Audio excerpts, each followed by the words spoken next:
दोस्तों, आज की वीडियो स्टार्ट करने से पहले मैं आपसे कुछ सवाल पूछना चाहता हूं और मैं आशा करता हूं कि आप ऑनेस्टली इसका जवाब कमेंट बॉक्स में जरूर से देंगे।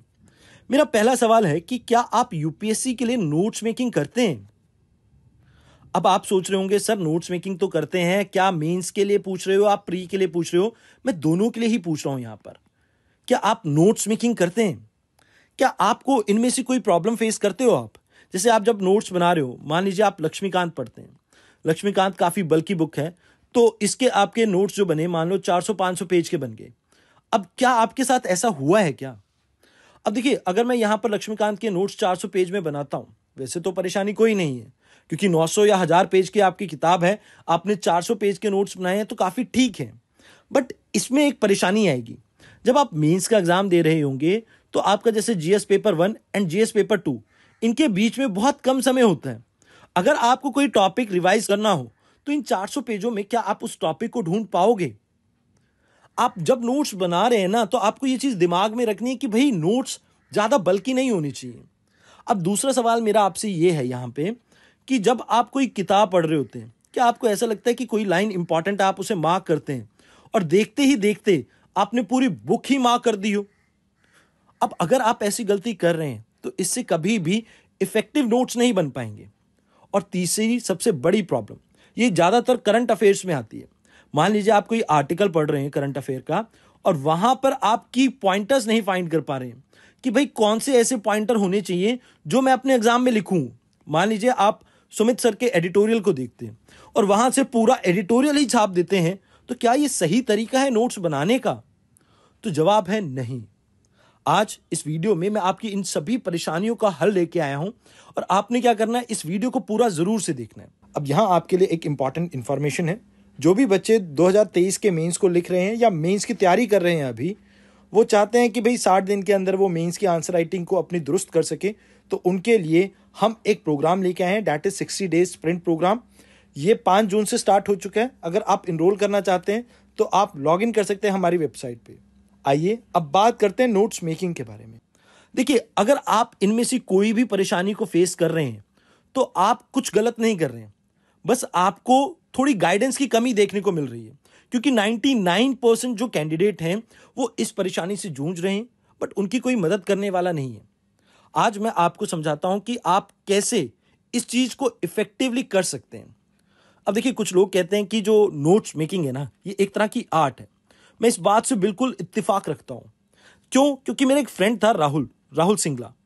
अब ये बंदा जो है ना, ये बहुत ही तेज दिमाग का है। अगर ये मान लीजिए एक टॉपिक को एक बार पढ़ लेता है, तो करता क्या है कि उस टॉपिक में से प्रिसाइजली जो भी पॉइंट इंपॉर्टेंट है, इसे एक बारी में पता लग जाते थे और इसे नोट्स बनाने में कोई परेशानी नहीं आती थी। लेकिन कुछ लोगों के लिए नोट्स बनाना थोड़ा मुश्किल रहता है, जैसे मुझ जैसे लोग।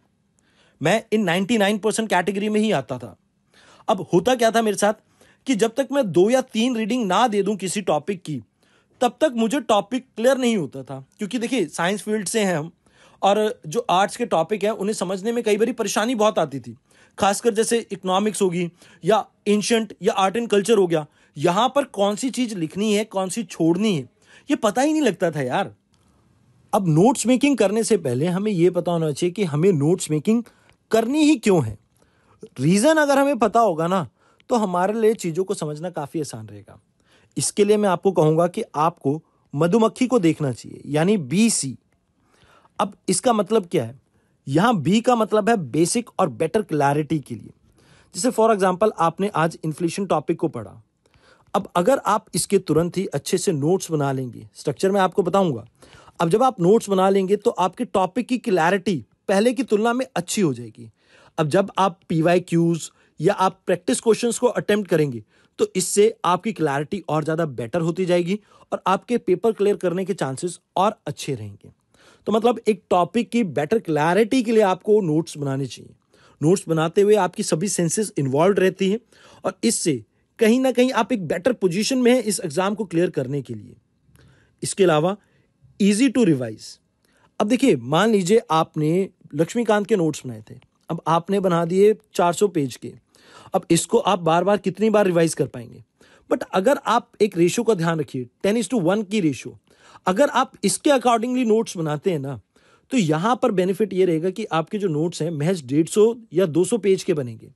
अब इसे आप इफेक्टिवली रिवाइज कर सकते हैं 7 से 8 दिन के अंदर। तो यहां पर इजी रिवाइज करना इसलिए है क्योंकि आपके जो नोट्स हैं काफी शॉर्ट हैं, काफी क्रिस्प हैं। आपने पूरे टॉपिक को अच्छे से एक्सप्लेन तो किया है, बट अपनी लैंग्वेज में किया है, एक सरल भाषा में किया है, जिससे आपकी कॉन्सेप्ट की क्लैरिटी तो रहेगी, बट आपके लिए रिवीजन करना भी काफी आसान रहेगा। अब इससे आपकी इफेक्टिव रिवीजन होगी। अब इफेक्टिव रिवीजन कैसे?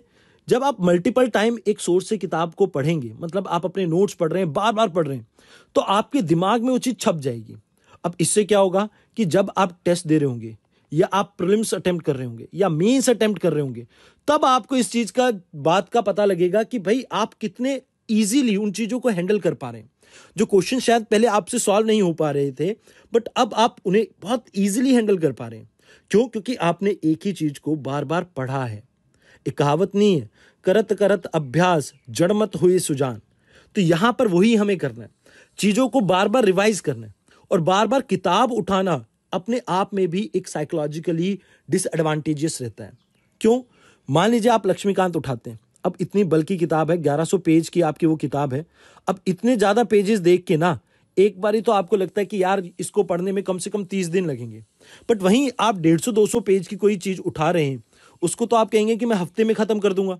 मैं 20 पेज एक दिन के पढ़ूंगा तो ये 150 पेज मेरे खत्म हो जाएंगे, 20 या 30 पेज। तो यहां पर आप ये समझ के चलिए कि आपके लिए रिवीजन करना काफी ईजी रहेगा यहां।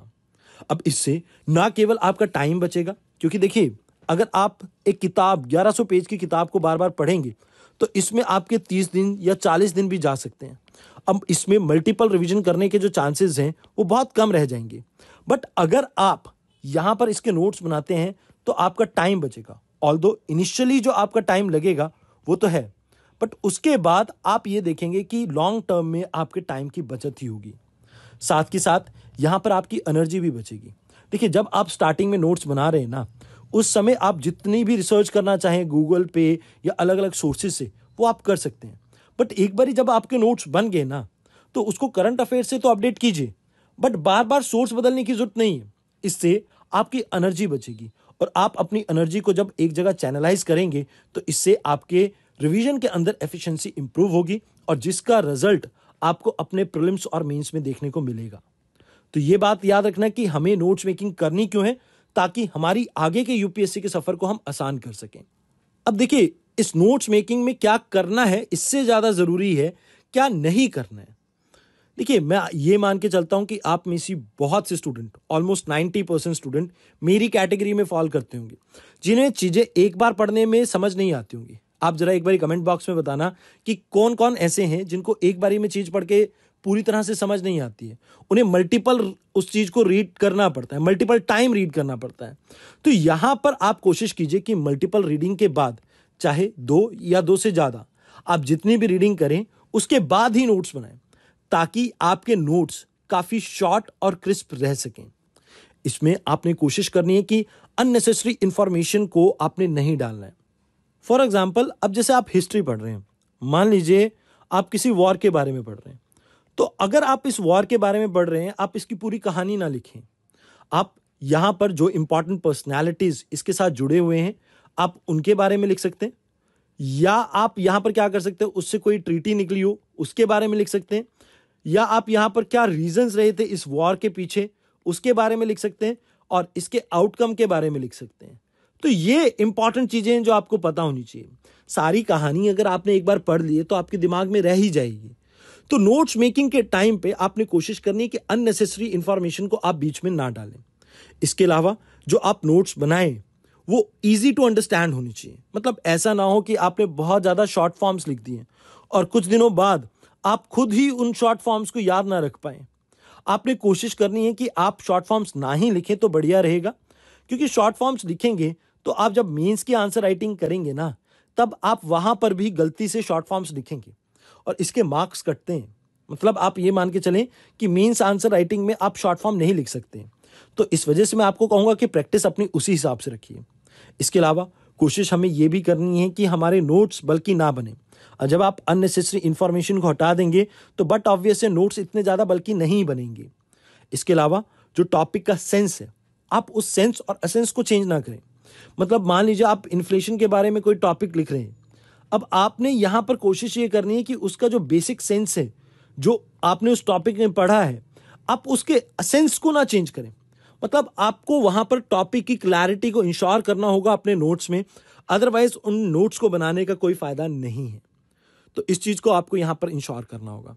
अब क्या क्या चीजें हमें करनी चाहिए नोट्स मेकिंग करते हुए, तो आप कुछ चीजें कर सकते हैं। जैसे नोट्स को सेंटेंस फॉर्म में ना लिख के आप पॉइंटर्स और क्रिस्प फॉर्म में लिखिए।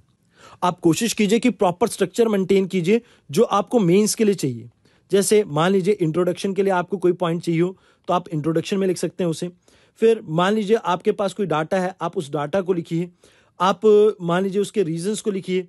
फिर गवर्नमेंट ने कोई इनिशिएटिव ले रखा है तो गवर्नमेंट के इनिशिएटिव्स को इसके बारे में लिखिए आप। फिर कंक्लूजन में कुछ लिखना हो तो आप उसके बारे में लिखें। प्रॉपर स्ट्रक्चर मेंटेन करेंगे तो मान लीजिए आपके जो क्वेश्चंस हैं, मान लीजिए आपने 100 टॉपिक के ऊपर नोट्स बनाए थे या मान लीजिए 200 टॉपिक्स के ऊपर नोट्स बनाए थे, इसमें से अगर 20 क्वेश्चन भी आपके डायरेक्ट आ गए ना, तो इससे आपका बहुत सा टाइम बचेगा एग्जाम में। तो कोशिश कीजिए जब भी आप नोट्स बनाएं एक प्रॉपर स्ट्रक्चर में बनाएं। और आपको हमेशा नोट्स बनाते हुए ना केवल प्रीलिम्स बल्कि मेंस के भी पर्सपेक्टिव को अपने दिमाग में रखना है। इस वजह से यहां पर जितनी आप फ्लो चार्ट और डायग्राम्स की प्रैक्टिस करेंगे उतना ही आपके मेंस के लिए भी बेटर रहेगा। इससे ना केवल आपके नोट्स जो हैं वो काफी क्रिस्प रहेंगे, शॉर्ट रहेंगे, बल्कि आपको मेंस की आंसर राइटिंग की भी प्रैक्टिस मिलती रहेगी। जो आपको 8 मिनट के अंदर एक आंसर लिखना होगा ना मेंस में, आपको वो लिखने में परेशानी नहीं आएगी। अब इसके लिए मैं आपको एक एग्जांपल देता हूं। जैसे मान लीजिए आपने लैंडस्लाइड के ऊपर एक नोट्स लिखना है। अब सबसे पहले आप इसकी डेफिनेशन लिखिए। इससे रेलेवेंट आपके पास कुछ डाटा हो तो मान लीजिए आप इस डाटा को यहां पर ऐड कर सकते हैं। फिर रीजंस आगे, जैसे इसमें cultural dimensional, geographical, social, political, economic, इन सभी डायमेंशंस को ऐड कीजिए। और लास्ट में जैसे गवर्नमेंट के इनिशिएटिव और अपने वे फॉरवर्ड को यहां पर आप नोट डाउन कीजिए। इससे बेनिफिट ये रहेगा कि जब भी आप मेंस के आंसर लिखेंगे तो आपके पास पहले से ही अपने नोट्स मेकिंग का एक्सपीरियंस रहेगा और इससे आप बेटर रिजल्ट निकाल पाएंगे अपने यूपीएससी एग्जाम में। आज के इस सेशन में इतना ही था। अब मैं आप सभी से रिक्वेस्ट करूंगा कि आप कमेंट बॉक्स में मुझे ये बताइए कि आपको क्या क्या परेशानी आ रही है नोट्स मेकिंग में, ताकि मैं आपको उसका भी कोई समाधान दे सकूं। तो आज की इस वीडियो में इतना ही। धन्यवाद।